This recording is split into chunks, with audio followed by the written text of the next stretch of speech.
Spinal cord injury सिर्फ एक चिकित्सीय स्थिति नहीं है, ये एक जीवन बदल देने वाली घटना है। कुछ ही सेकंड में कोई व्यक्ति अपनी गति, संवेदना और स्वतंत्रता खो सकता है, लेकिन इसका प्रभाव शरीर से कहीं आगे तक जाता है।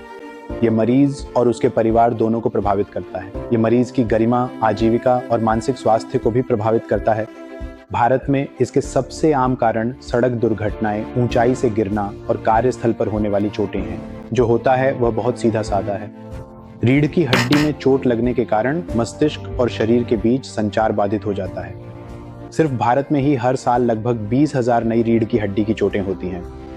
चोट के स्तर के अनुसार व्यक्ति अपने पैरों या यहाँ तक कि चारों अंगों का भी कार्य खो सकता है। इसके साथ ही मूत्राशय और मल नियंत्रण, यौन क्षमता में समस्याएं और बिस्तर पर घाव व संक्रमण जैसी जोखिमें भी आती हैं। तो जब किसी को रीढ़ की हड्डी में चोट लगती है तब आप क्या करते हैं? पहला कदम है रीढ़ की हड्डी को जल्दी और सुरक्षित तरीके से संभालना। सही तरीके से स्थिर करना और समय पर अस्पताल पहुंचाना बहुत जरूरी है। इमेजिंग से चोट और उसकी गंभीरता का आकलन करने में मदद मिलती है। हर मामले में सर्जरी की जरूरत नहीं होती, लेकिन जब रीढ़ की हड्डी पर दबाव हो या रीढ़ में अस्थिरता के कारण न्यूरोलॉजी बिगड़ रही हो तो सर्जरी की सलाह दी जाती है। इसका उद्देश्य दबाव को कम करना और रीढ़ की हड्डी को स्थिर करना है।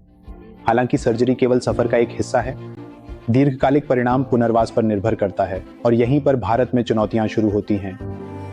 विशेषीकृत पुनर्वास केंद्रों तक पहुंच सीमित है। कई मरीज बिना किसी संरचित फिजियोथेरेपी के घर लौट जाते हैं। परिवार अक्सर तैयार नहीं होते और आर्थिक तंगी बोझ को और बढ़ा देती है।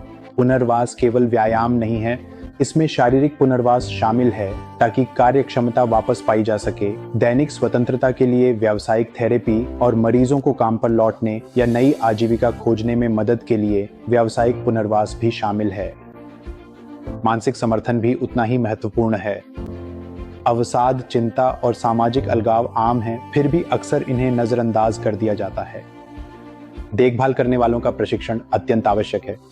परिवारों को यह समझना चाहिए कि मरीज को कैसे बैठाना है, त्वचा की देखभाल कैसे करनी है, मूत्राशय का प्रबंधन कैसे करना है और जटिलताओं को कैसे रोकना है।